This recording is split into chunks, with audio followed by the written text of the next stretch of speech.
So I just got off a call. I was talking to somebody about what are some of the reasons. They were asking me what are some of the reasons why people do not pursue a corporate board career and or they fail. And we kind of got onto the topic of this sort of victim mentality, which is sort of what holds people back, I think.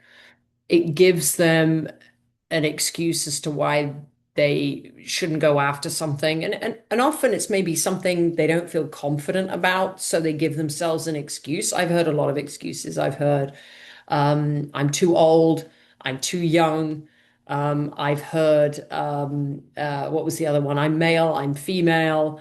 I'm not a CFO. I hear that a lot. I'm not a CFO. And if you look at boards, sure, CEOs and CFOs are prominent on boards, but they're not the only people on boards, and so that's a very strange one. And I think a lot of people, again, it's how are you going to take a large something that is quite scary and a large a big goal that you may have, and are you going to put yourself in a position of power and confidence and go after it? Or are you going to put yourself in a position of weakness and say, I can't do it? If you say you can't do it, you're definitely not going to do it.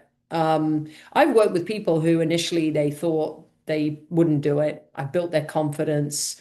We've dug into the roles and responsibilities of board members. And when you dig in, you actually realize it's actually not that scary. And I've seen them get onto boards very quickly the minute they change and they become more confident and they know where they're going and they have a plan. So that would be just my a small piece of advice here today is don't give yourself excuses as to why you can't do something. Dig into why you can and think about that end goal. Think about how great it's going to feel when you get there.